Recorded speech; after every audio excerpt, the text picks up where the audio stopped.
Good morning दोस्तों, मैं संदीप कुमार। मैंने आज आप सबके लिए लेकर के आया सर एक जबरदस्त एक मस्त टॉपिक।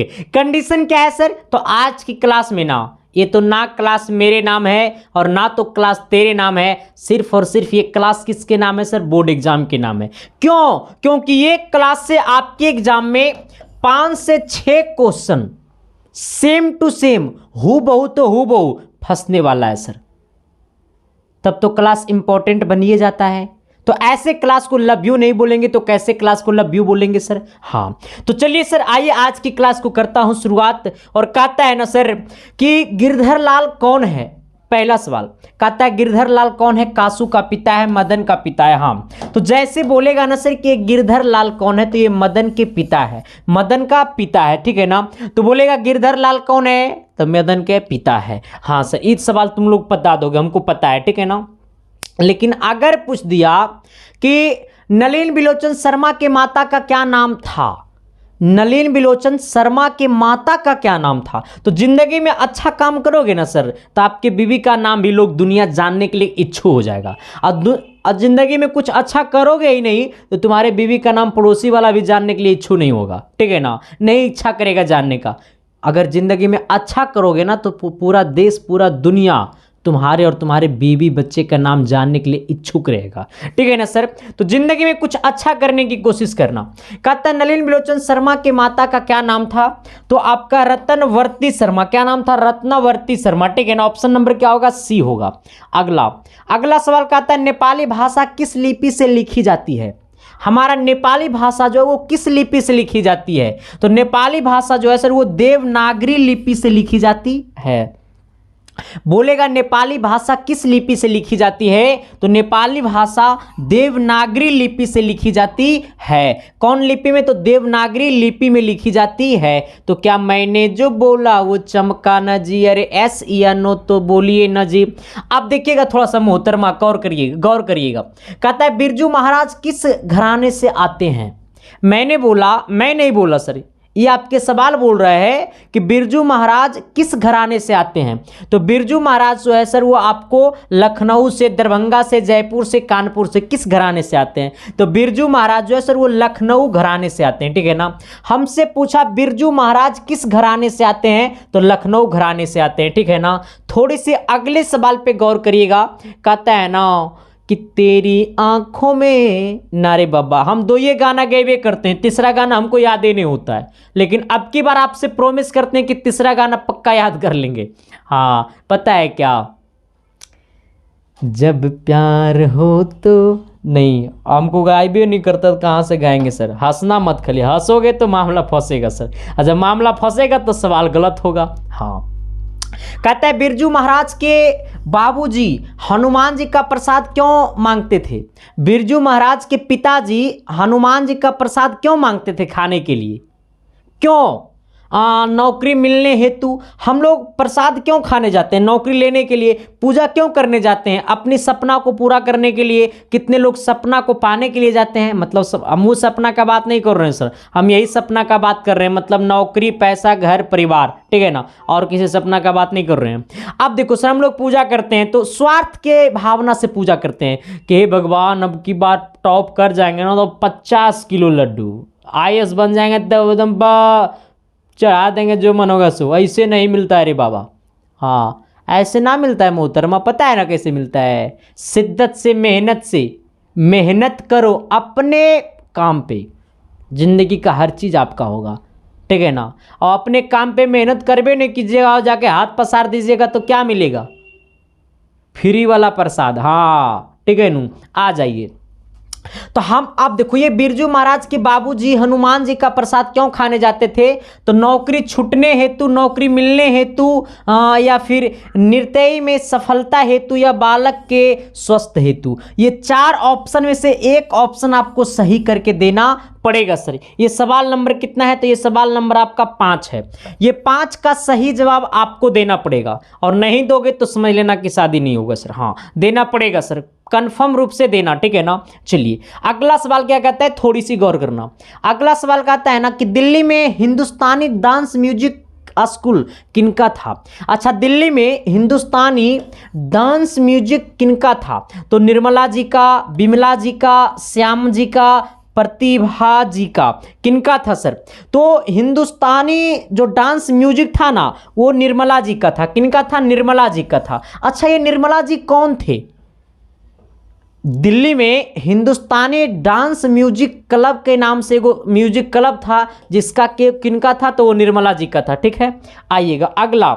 अगला सवाल कहता है ना कि बिरजू महाराज की शादी कितने वर्ष की उम्र में हुई थी? और तोर शादी होगा तो कोई जानबो करेगा रे कि कितना साल उम्र हुआ, नहीं जानेगा सर। हाँ, अगर यही जिंदगी में कुछ अच्छा कर जाओगे ना तो तुम्हारा उम्र क्या तुमको वो भी जानेगा कि तुम आज क्या खाया था, लोग जानने के लिए इच्छुक रहेगा। तो जिंदगी में अच्छा कर्म करो, अच्छा मेहनत करो, अच्छा फल मिलेगा। ठीक है, अब मेहनतें करोगे छुछुर बुद्धि जैसा, मतलब समझ गया ना? छुछुर बुद्धि बोले तो देखो, जो बात बोलते हैं वो क्लियर बोलते हैं सर, जो बोलते हैं वो मुंह पे बोलते हैं। हाँ, हम एक एक सिद्धांत है, जो करो तो दिल खोल के करो और ना करो तो एकदम ना करो सर। अनिकाने का सेंस है पढ़ाओ ऐसा कि सीधे दिल और दिमाग में जाए, और नहीं पढ़ाना तो एकदम मत पढ़ाओ। हाँ, मतलब देर से आओ लेकिन दुरुस्त आओ। ठीक है, आ जाना। मैंने बोला सर ना कि बिरजू महाराज की शादी कितने वर्ष की उम्र में हुई थी? तो इनका जो शादी था वो 18 साल की उम्र में हुआ था, और उस टाइम 18 साल बहुत था सर, है ना? उस टाइम तो 14 साल में शादी हो जाता था, 10 साल में शादी हो जाता था। वो कह रहा है 5 साल में, 5 साल में शादी हो गई। बकलुल्ला देखो इधर, कहता है बाबूजी के साथ बिरजू महाराज का आखिरी प्रोग्राम कहाँ था? 7 नंबर है ना सर, ये सवाल नंबर 7 होगा शायद। हाँ, आना। कहता है बाबूजी के साथ बिरजू महाराज का आखिरी प्रोग्राम कहाँ था? मतलब अंतिम प्रोग्राम कहाँ था बिरजू महाराज का बाबूजी के साथ? ये बिरजू महाराज का पिताजी के साथ आखिरी प्रोग्राम कहाँ था? तो ये आपको था मैनपुरी में। कहाँ था? मैनपुरी में। तो बिरजू महाराज वो अपने पिताजी के साथ आखिरी प्रोग्राम कहाँ किए थे? तो वो मैनपुरी में किए थे। कहाँ किए थे सर? ये मैनपुरी में किए थे। चलिए अगला सवाल। अगला सवाल कहता है ना कि शंभू महाराज बिरजू महाराज के कौन थे? अच्छा, ये जो शंभू महाराज है वो बिरजू महाराज के कौन थे? मौसा थे, भाई थे, पिता थे, चाचा थे? कौन थे सर? ये शंभू महाराज जो है वो बिरजू महाराज के पिता थे, चाचा थे। क्या थे? चाचा थे। ठीक है ना? तो शंभू महाराज बिरजू महाराज के क्या थे? चाचा थे। क्या थे सर? ये चाचा थे। ठीक है, अगला सवाल। अगला सवाल कहता है ना सर कि पंडित बिरजू महाराज का जन्म कहाँ हुआ था? ये पंडित बिरजू महाराज का जन्म कहाँ हुआ था? थोड़ी सी सर कमेंट बॉक्स में कमेंट कर दो।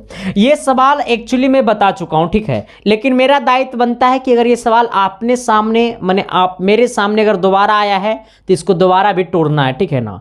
दोबारा भी फोड़ना है, दोबारा भी निचोड़ के खा जाना है सर। हाँ, ये क्या बोला ना सर कि पंडित बिरजू महाराज का जन्म कहाँ हुआ था? तो मैंने कब हुआ था, सॉरी, कहाँ हुआ था नहीं बोला, कब हुआ था। तो ये 4 फरवरी 1938 में हुआ था। कब हुआ था? 4 फरवरी 1938 में हुआ था। कितने लोग 22 फरवरी मारेगा?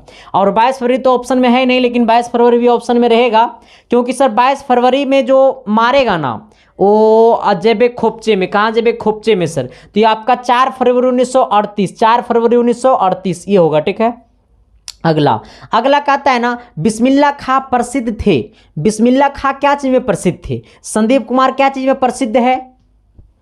अच्छा नहीं पढ़ाने में। हमको क्या बोलेगा? कहेगा मास्टरवा ई संदीप कुमार क्या चीज में प्रसिद्ध है रे? तो कहेगा मास्टरवा छौना पढ़ाता ओकरे में प्रसिद्ध है। बोलेगा ना तू सब? हाँ, तो यही बोलता है सर कि बिस्मिल्लाह खां प्रसिद्ध हैं किसमें? शहनाई वादक में। किसमें सर? ये शहनाई वादक में। बिस्मिल्लाह खां प्रसिद्ध हैं किसमें? तो शहनाई वादक में। किसमें सर? तो ये शहनाई वादक में, मतलब शहनाई बहुत अच्छे बजाते थे। ठीक है, इनके शहनाई पे तुम डांस करने लगता बिना डीजे का। कहता है ना सर कि बालाजी मंदिर हाँ, बालाजी मंदिर काशी में किस घाट पर अवस्थित है? देखो, बालाजी नाम के एक मंदिर है, ठीक है ना, जो काशी में है, लेकिन किस घाट पे अवस्थित है? जैसे पटना में ना बहुत सारा घाट है, NIT घाट है, बास घाट है, दीघा घाट है, बहुत सारा घाट है। इसी प्रकार से सर काशी के जो मंदिर था, काशी में जो मंदिर है बालाजी मंदिर, वो किस घाट पे स्थित है? तो ये जो है सर वो आपको हाँ पचगंगा घाट पे। कहाँ पे सर? ये पचगंगा घाट पे, ठीक है। तो अगर आपसे कोई पूछेगा कि बालाजी मंदिर काशी में किस घाट पे स्थित है, तो पचगंगा घाट पे स्थित है। कहाँ पे? पचगंगा घाट पे। पचगंगा घाट पे। कहाँ पे? पचगंगा घाट पे। कहाँ पे? पचगंगा घाट पे। कौन मंदिर? तो बालाजी मंदिर काशी में कहाँ स्थित है? तो आपको किस घाट पे स्थित है? तो आपको पचगंगा घाट पे स्थित है। अगला बोलेगा उस्ताद बिस्मिल्लाह खां के बचपन का नाम क्या है? अरे बाबा, बोला ना रे मोहतरमा कि उस्ताद बिस्मिल्लाह खां के बचपन का नाम है जाप में दिक्कत दिक्कत दिक्कत दिक्कत दिक्कत का है रे बाबा। तो आपको बोलेगा ना सर कि बचपन का नाम तो कामरुद्दीन था। क्या था सर? कि कामरुद्दीन था। क्या था? कामरुद्दीन था, ठीक है। तो हमसे पूछा ना कि उस्ताद बिस्मिल्लाह खां के बचपन का नाम था, तो कामरुद्दीन था, ठीक है। चलिए अगले सवाल की आपके सामने मैंने पेश कर दिया, थोड़ी सी कमेंट कीजिएगा मोहतरमा। कहता है ना सर कि बिस्मिल्लाह खां को किस चीज़ का बुखार था? तो बिस्मिल्लाह खां को किस चीज़ का बुखार था? शहनाई बजाने का, ढोलक बजाने का, गाना गाने का, फिल्म देखने का। इसमें से किस चीज़ का बुखार था सर? हर इंसान को एक बुखार होता है सर। बुखार का मतलब, हाँ, तो हमें इनका जो बुखार था वो शहनाई बजाने का था, क्योंकि बिस्मिल्लाह खां जी बहुत अच्छे शहनाई बजाते थे, ठीक है। तो इसीलिए बोला जाता है सर कि बिस्मिल्लाह खां को किस चीज़ का बुखार था? तो शहनाई बजाने का। किसका बुखार था? शहनाई बजाने का। चलिए अगला सवाल। अगला सवाल कहता है ना बिस्मिल्लाह खां के परदादा का नाम था परदादा का नाम, उनके दादा का नाम नहीं, उनके दादा के पिता का नाम, परदादा का नाम। जैसे सोचो हम हो गए, ठीक है, ये संदीप हो गया। अरे मान ना ये संदीप है, ये संदीप के बच्चा का नाम मान लो एस से ही होगा, ठीक है ना। और संदीप के बच्चा का नाम, संदीप के बच्चा का नाम मान लो उसका भी एस से नाम होगा, ठीक है ना। और इसके बच्चे के नाम मान लो एस से होगा। अब सोचो यहाँ तक आना, ज़्यादा मत जाना। अब देखो ये मेरे बच्चा का नाम है, तो ये इसके पिता हुआ, हम इसके दादा हुए। लेकिन अगर इसका भी बच्चा हो जाएगा, तो ये क्या पूछेगा? ये बोलेगा कि ये मेरे दादाजी हैं, क्योंकि इसका तो ये पिताजी हो जाएगा, ये बच्चा का ये पिताजी होगा, ये दादाजी होगा। लेकिन अगर ये पूछेगा कि ये पूछेगा वो अपने दादा से, मतलब इससे पूछेगा कि आपके पिता का नाम क्या था, तो वो भी कहेगा अपना। तो इसका मतलब ये परदादा हुआ, ये अपना दादा हुआ, ये अपना पिता हुआ, है ना सर। इसी प्रकार से पहले परदादा छरदादा में बड़ा दिक्कत होता था सर। कहता है बिस्मिल्लाह खां के पिता का कहाँ शहनाई बजाते थे? अच्छा, बिस्मिल्लाह खां के पिताजी कहाँ शहनाई बजाते थे? मंदिर में, मस्जिद में, गुरुद्वारा में, चर्च में। देखो कहता है ना सर, जैसे बोलेगा बिस्मिल्लाह खां के पिताजी कहाँ शहनाई बजाते थे, तो मंदिर में, मस्जिद में। कहाँ बजाते थे सर? देखो ये दो ऑप्शन में से एक ही ऑप्शन होगा। तो शहनाई जो होता है सर वो मस्जिद में नहीं बजाया जाता है, ये मंदिर में बजाया जाता है, ठीक है। अरे बनाया बजाया में कोई अंतर नहीं बुझा रहा है हमको, बुझाएगा अंतर। पानी पी लेंगे तो मुंह सूख रहा है, ठीक है। तो कहाँ बजाएगा सर? ये मंदिर में बजाएंगे, ठीक है। अगला सवाल बोलता है ना सर, कथाकारक के झोले में कितनी मछलियां थी? कथाकारक के झोले में कितनी मछलियां थी? तो कथाकारक के झोले में 3 मछलियां थी। कितनी मछलियां थी? 3 मछलियां थी। Option number B. कहता है विनोद कुमार शुक्ला का जन्म किस राज्य में हुआ था? तो विनोद कुमार शुक्ला का जन्म छत्तीसगढ़ में हुआ था। कहाँ हुआ था? छत्तीसगढ़ में हुआ था। और विनोद कुमार शुक्ला का जन्म छत्तीसगढ़ में हुआ था, लेकिन राजनांदगांव था, एक गांव का नाम था जिसका नाम था राजनांदगांव, ठीक है। तो विनोद कुमार शुक्ला का जन्म छत्तीसगढ़ में हुआ था, जिसका नाम था, गांव का नाम था राजनांदगांव था, जिसका जन्म जो हुआ था सर वो हुआ था 1 जनवरी 1937 में हुआ था। 1 जनवरी 1937 में हुआ था। 1 जनवरी 1937 में हुआ था। मैंने क्या बोला? मैंने आपसे बस एक ही बात बोला है कि विनोद कुमार शुक्ला का जो जन्म हुआ था वो छत्तीसगढ़ में हुआ था, लेकिन छत्तीसगढ़ के छोटा सा एक गांव था जिसका नाम था राजनांदगांव, ठीक है। राजनांदगांव जो जन्म हुआ था वो 1 जनवरी 1937 में हुआ था। यानी ऑप्शन नंबर यहाँ पे क्या होगा? डी होगा सर। आइएगा अगला सवाल बोलता है मछली से कौन डर रहा था? मछली से मैं नहीं डरता सर, मछली को मैं पकड़ता, हाँ, अब मछली को मैं पकड़ता, मछली को मैं भूंजता, मछली को मैं खाता, हाँ मैं खाता सर, क्योंकि मछली से मैं डरता नहीं। अगर मेरे पास मछली होता तो उसको पहले पकड़ता, फिर फिर उसको भूंजता, फिर उसको खाता, फिर मजा आता। ठीक है ना सर। लेकिन यहाँ पे पूछा है कि मछली से कौन डरता था, संतु, बंगू, या फिर कथाकारक की माँ, या फिर कथाकारक की बहन, कौन? तो जो मछली से डरता था ना, उसका नाम क्या था सर? ये संतु था। कौन था? संतु था। तो मछली से कौन डरता था? संतु डरता था। ए बाबा तू क्या छोटा हो गया, तेरे को बड़ा होना है, तेरे को छोटा नहीं होना है। इसको बड़ा होने का, तो ये छोटा हो रहा है, इसको मारने का है ना। आ जाओ।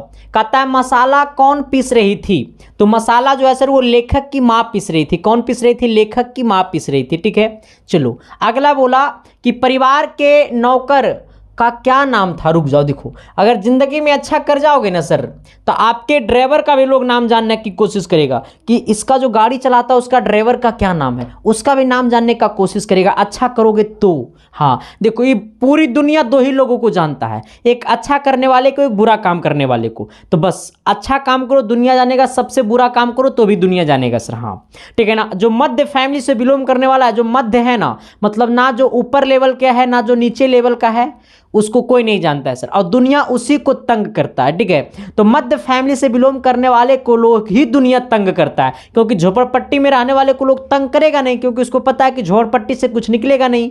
और जो मध्य फैमिली से बिलोंग करता है, जो अच्छे से खाता पीता कमाता है, उसी को दुनिया क्या करता है? तंग करता है सर। और जो सबसे ऊपर लेवल का है, जो बड़े लेवल का है, उसको तंग करेगा नहीं, क्योंकि उसको भी पता है कि हमसे भी ज़्यादा उसका औकात है। ठीक है ना सर। आ जाना। तो कहता है परिवार के नौकर का क्या नाम था? तो संतु, क्या था सर? बंगू या नरेन या फिर क्या महंतु? किसका क्या नाम था सर? देखो अगर बोलेगा नौकर, क्या बोलेगा सर? नौकर। तो नौकर जो न था वो क्या था? बंगू था। ठीक है, आ जाना, बंगू था। ठीक है, बंगू था। Option number C. अगला सवाल बोला संतु मछली लेकर क्यों भागा? मछली लेकर संतु क्यों भागा? तो मछली लेकर के संतु बेचने के लिए भागा, खाने के लिए भागा, काटने के लिए भागा, कुएं में डालने के लिए भागा। तो संतु ने मछली से क्यों लेके भागा? क्योंकि संतु मछली से डरता था, इसलिए संतु ने सोचा कि अगर मछली मेरे घर में रहेगा तो हमको खा जाएगा। संतु को ऐसा लगता था कि मछली हमको काट लेगा, लेकिन मछली क्या काटेगा बेचारा। ठीक है ना।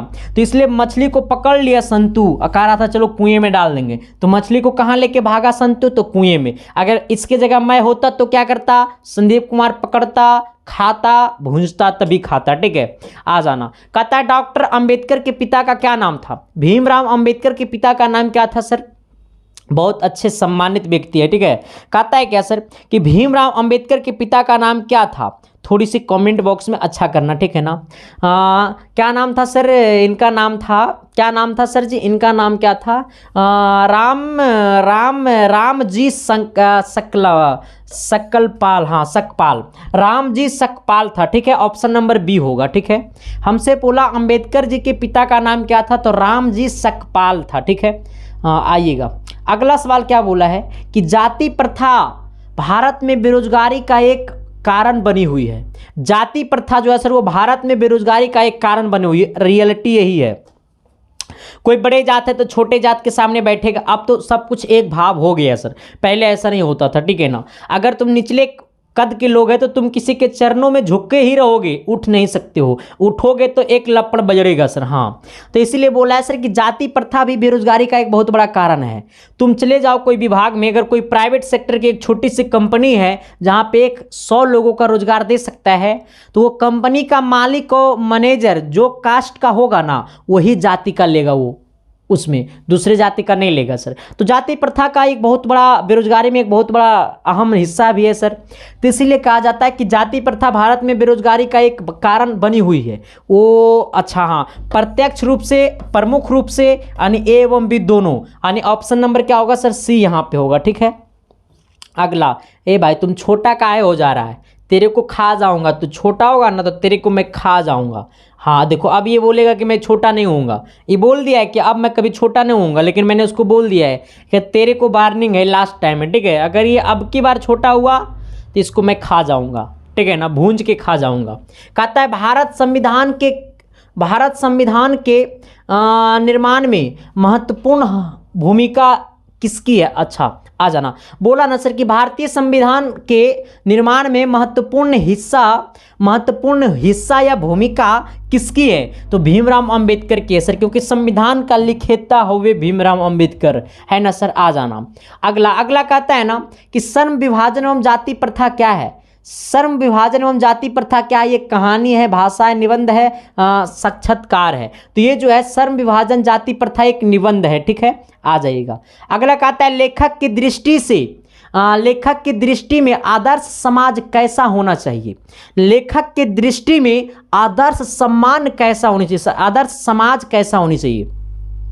लेखक की दृष्टि में आदर्श समाज कैसा होना चाहिए? तो जिसमें स्वतंत्रता, मतलब जिसमें देश के प्रति स्वतंत्रता, समानता और का भाव हो, ठीक है ना। मतलब जिसको देश के प्रति लगाव हो, निष्ठा हो, प्रतिष्ठा हो, उसी को हम लोग कहते हैं, ठीक है ना।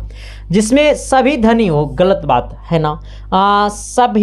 जिसमें सभी लोग पढ़े लिखे हो, गलत बात। जिसमें सभी लोग स्वस्थ हो, गलत बात। अगर सभी लोग स्वस्थ रहेगा तो डॉक्टर का जी करेगा, भीख मांगेगा। आ जाना सर। अगला सवाल की तरफ हम लोग बढ़ते हैं। अगला सवाल कहता है ना कि भारतीय संविधान का निर्माता के रूप में हम किन्हें जानते हैं? भारतीय संविधान के निर्माता के रूप में हम लोग किन्हें जानते हैं? महात्मा गांधी को। चल जेबे खोपचे में। अंबेडकर को मारोगे तो जाओगे गंगा नहाने, ठीक है ना। तो अंबेडकर जी हमारे जो थे वो भारतीय संविधान के निर्माता थे, ठीक है। तो अगर आपसे पूछेगा कि भारतीय संविधान के निर्माता कौन है, तो ना महात्मा गांधी जी है और ना पंडित जवाहरलाल नेहरू जी हैं, ना ही सुभाष चंद्र बोस जी हैं, ठीक है। हमारे कौन है? भीमराव अंबेडकर जी हैं। कौन है? भीमराव अंबेडकर जी हैं। चलिए अगले सवाल की ओर हम लोग बढ़ते हैं। अगले सवाल क्या कहता है? कहता है मंगमम्मा क्या बेचती थी? तो मंगमम्मा दूध नहीं बेचती थी, मक्खन नहीं बेचती थी, घी नहीं बेचती थी, दही बेचती थी, ठीक है। तो हमसे पूछा मंगमम्मा क्या बेचती थी? तो मंगमम्मा दही बेचती थी। क्या बेचती थी? दही बेचती थी, ठीक है। चलिए अगला सवाल कहता है ना सर कि दही वाली मंगमम्मा कहानी का कथावाचक कहां से है? एक बार सर सबसे पहले शिद्दत से सभी दोस्तों के पास शेयर कर देना, और शिद्दत से अगर ये क्लास अच्छा लगा तो कमेंट बॉक्स में जरूर बताना। अगर क्लास खराब लग रहा है तो भी कमेंट करके बता देना, क्लास अच्छा लग रहा है तो भी कमेंट करके बता देना, और गाली देने का मन करे तो गालियों दे देना, लेकिन कमेंट कर देना, क्योंकि तभी तो मुझे पता चलेगा सर कि मेरे क्लास बहुत सारे लोगों को अच्छा नहीं लगता है। और रियलिटी बात ये है कि हमारा क्लास सबको अच्छा लगेगा तो ये ज़रूरी थोड़ा है ना। आ जाना, क्योंकि बहुत सारे भाई ऐसे हैं जो हमसे नफरत करते हैं, लेकिन उनको मैं प्यार करता हूँ। कहता है ना सर कि दही वाली मंगम्मा कहानी का कथावाचक कहाँ से है? अच्छा देखो, दही वाली मंगमम्मा जो कहानी है ना सर, वो कथावाचक कहाँ से है? मतलब किस राज्य से है? पटना से है, बिहार, मतलब पटना बोले तो बिहार। दिल्ली से है? नहीं बाबा, बेंगलुरु है, ठीक है ना, बेंगलुरु से है। तो दही वाली मंगमम्मा जो कहानी का कथावाचक है वो बेंगलोर से है। कहाँ से है सर? ये बेंगलोर से है, ठीक है। कहाँ से है? बेंगलोर से है। तो दही वाली मंगमम्मा जो कहानी का कथावाचक है वो कहाँ से है? बेंगलोर से है। कहता है माँ कहानी में किसकी ममता का वर्णन किया गया है? माँ कहानी है, एक माँ कहानी है जिसमें किनकी ममता का वर्णन किया गया है? तो माँ की ममता का वर्णन किया गया है, क्योंकि इसमें जो होता है ना सर, एक माँ होता है जिसके बेटे होते हैं, वो सभी बेटे के सभी बेटे के यहाँ एक एक दिन खाना खाने के लिए जाया करता है, ठीक है ना। तो इसीलिए कहा जाता है सर इस कहानी में माँ कहानी में किसकी ममता का वर्णन किया गया है? तो माँ की ममता का वर्णन किया गया है। कहता है सर माँ किस भाषा से रचित कहानी है? माँ किस भाषा से रचित कहानी है? बंगाल भाषा से, मतलब बांग्ला भाषा से, या उड़िया भाषा से? उड़िया खेबे, उड़िया बोलबे ना। कहता है गुजराती से, अच्छा, या राजस्थानी से। देखो ये चार भाषा में से मेरे को कोई भाषा नहीं आता है। मेरे को सिर्फ आता है मेरे और तेरे को करने आता है, सिर्फ साइन कॉस टैन करने को आता है, और बाकी मेरे को कुछ करने को नहीं आता। हाँ, क्योंकि सर मैंने बिहार से बाहर गया नहीं है। हाँ, रियलिटी यही है, मैंने बिहार से बाहर नहीं गया। लेकिन वो कहानी आपको छोटा सा सुना देते हैं। हम पटना जंक्शन से ट्रेन पकड़े थे, मतलब हम अपने गांव की और मतलब डिस्ट्रिक्ट की ओर जाने के लिए। पटना में उस टाइम नहीं रहते थे हम, पटना में पॉलिटेक्निक करने गए थे। तो मेरे साथ क्या हुआ था ना, हमको ट्रेन पकड़ने का चाहिए था ये रास्ता से, ये रास्ता वाला हम ट्रेन पकड़ लिए दिल्ली जाने वाला। जब हम यूपी चले गए रात, मतलब हम सफ़र कर लिए, तो हमको लगा कि हम पहुंच नहीं रहे हैं भाई, हम पहुंच नहीं रहे हैं। अब फिर हमको लगा कि नहीं अब पूछना पड़ेगा। जब हम पूछे तो बोला कि ये ट्रेन दिल्ली जा रही है। फिर हमको लगा रही भाई दुनिया का सबसे मूर्ख हम ही है, क्योंकि उस टाइम मेरे पास उतना जानकारी नहीं था। ठीक है, कहता है ना सर माँ किस भाषा से रचित कहानी, ये ज़्यादा दिन का बात नहीं है, 2018 का बात है। आ जाना। क्या बोला सर, हमें बोला है माँ किस भाषा से रचित कहानी है। तो जो माँ भाषा से जो रचित कहानी वो गुजराती भाषा से। कहाँ से सर, ये गुजराती भाषा से है। ठीक है, तो माँ किस भाषा से रचित कहानी है, तो गुजराती भाषा से रचित कहानी है। ठीक है, चलिए। कहता है मंगू को पागलपन का रोग कब से था। ये मंगू पागलपन जैसा करती थी। मंगू को पागलपन का रोग कब से था। 6 वर्ष की अवस्था से था। नहीं रे बाबा, जन्मजात था। ठीक है, तो मंगू को पागलपन का रोग कब से था, तो जन्मजात से था। ठीक है, मेरे को बोलेगा कि संदीप को पढ़ाने का रोग कब से था, तो मेरे को पढ़ाने का रोग जो है सर वो 10th देने के बाद लगा, क्योंकि मेरे को लगने लगा कि सर नहीं मैं अच्छा पढ़ा सकता हूँ। हाँ, जब हम 10th दिए थे ना तो मेरे को लगा था कि मैं अच्छा पढ़ा सकता हूँ। किसी चीज़ को एक्सप्लेन करते थे ना तो एक अलग मतलब अलग लेवल में एक्सप्लेन करते थे, तो मेरे को लगने लगा कि नहीं मैं पढ़ा सकता हूँ।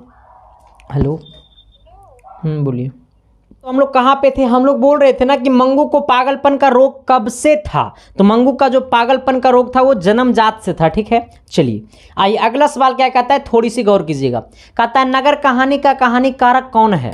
ये नगर कहानी जो है इसका कहानीकारक कौन है, सुजाता है या फिर श्रीनिवास है या फिर सात कौड़ी होता है या फिर सावर दैया वाला है। तो नगर कहानी का जो कहानीकारक है वो कौन है, तो नगर कहानी का जो कहानीकारक है सर वो सुजाता है। ये आपको भी पता होगा, हमको भी पता है, शायद उनको भी पता होगा। चलिए उनको मतलब समझ लो क्या रे। करागलो जी समझ गए ना। कहता है सुजाता का जन्म कहाँ हुआ, सुजाता का जन्म कहाँ हुआ, सुजाता का जन्म कहाँ हुआ। जैसे बोलेगा सुजाता तो मार देना तमिलनाडु। कहाँ मारना सर, तमिलनाडु। ठीक है, चलिए अगले सवाल की तरफ बढ़ते हैं सर। अगला सवाल बोलता है ना कि तेरी आंखों में मेरा चेहरा दिखता है। अब मेरा बोले तो सिर्फ पढ़ाई का चेहरा दिखता है, किसी और का ना दिखना चाहिए, हाँ, वरना वो चेहरा को काला कर देंगे। आ जाओ। कहता है सीता को अपने ही घर में कैसा महसूस होता था। आप सिंपल बात में सोच लो, आप सोच लो कि जिस दिन आप पिता बनिएगा, पिता तो बनबे कीजिएगा, अरे भाई आज न कल तो सब बनबे करेगा बाप। जब तुम लोग पापा बनोगे तो तुमको तो सब मान लो तुम्हारे 3 बच्चे होंगे, और जब तुम बूढ़ा हो जाओगे कमाने लायक नहीं रहोगे, तब तुमको तुम्हारा ही बच्चे तुमको बोलेगा कि पापा आप तीनों के घर में 1-1 महीना खाइए, तीनों के घर में 1-1 दिन खाइए, एक दिन मेरे घर में खाइए, एक दिन श्याम के घर में खाइए, एक दिन राम के घर में खाइए, एक दिन मोहन के घर में खाइए। आपको कैसा महसूस होगा कि मेरा ही संपत्ति, मेरा ही बच्चा हम ही को दुआरी दुआरी दौड़ा रहा है। आपको कैसा महसूस होगा सर। तो यही बात यहाँ पे है, सीता का काम यही था। सीता को रोज अगले अगले घर में दिन में खाना पड़ता था, तो उसको अपने ही घर में घुटन जैसा महसूस होने लगा कि मतलब अब लगता है कि मेरे को जिंदगी जीना नहीं चाहिए। कहता है ना सर कि धरती कब तक घूमेगी, कहाँ की कहानी है। धरती कब तक घूमेगी ये कहानी जो है सर वो कहाँ की है। एगो कह रहा है सर धरती कब तक घूमेगी, ये कहानी तो लग रहा है ना कि मेरे गांव में भी होता है। ना रे बाबा ना। कहता है ना सर ये धरती कब तक घूमेगी, तो ये कहानी जो है सर वो राजस्थान की है। कहाँ की है, तो ये राजस्थान की है। ठीक है, तो धरती कब तक घूमेगी कहानी कहाँ की है, तो ये कहानी जो है सर वो राजस्थान की है। ठीक है, चलिए अगला सवाल। अगला सवाल कहता है ना सीता के बड़े लड़के का नाम था, सीता के बड़े लड़के का नाम था कैलाश। क्या नाम था सर, ये कैलाश। सीता के बड़े लड़के का क्या नाम था, कैलाश नाम था। ठीक है, चलिए अगला सवाल। अगला सवाल बोलता है सीता अपने को मानती है, सीता अपने को क्या मानती है। अब सोचो रे बाबा कि एक पेट को खाने के लिए एक दिन उसका घर जाना पड़ता है, एक दिन उसका घर जाना पड़ता है, एक दिन वो तीनों बेटे के पास जाना पड़ता है 1-1 दिन, तो वो अपने आप को क्या समझेगी। किसी का माँ समझ पाती है, नहीं समझ पाती होगी। वो उनको लगता होगा ना कि नहीं हम तो भिखारनी है, तभी तो सबके घर 1-1 दिन खाने जा रहे हैं। तो ये अपने आप को भिखारनी महसूस करती थी। ठीक है, तो आज का जो है ना सर वो पहला मॉडल सेट आपका क्या हो गया, खत्म हो गया। ठीक है, तो आपको टोटल 2-4 गो और करवाएंगे मॉडल सेट, इतना ही में मामला फंस जाएगा ऑब्जेक्टिव का। ठीक है, मतलब 5-7 गो भी और मतलब इसमें लगभग 300 से 400 क्वेश्चन 300 तो नहीं करा पाएंगे, लेकिन 200 क्वेश्चंस लगभग कराएंगे, ठीक है, 200-250 क्वेश्चंस, उतना में ही मामला फंसेगा, व्याकरण व्याकरण सब मिला करके, ठीक है। तो सारे लोग क्लासेस देखते रहना। सर ये क्लास कैसा लगा, प्यारा प्यारा कमेंट करना, बुरा बुरा कमेंट करना, जैसा क्लास लगा वैसे कमेंट करना, ठीक है ना सर। बाकी सर सभी दोस्तों को बता देना, शिद्दत से, प्यार से, मोहब्बत से। फिर मिलते हैं आप सबको बीच अगली क्लास में, तब तक के लिए बाय।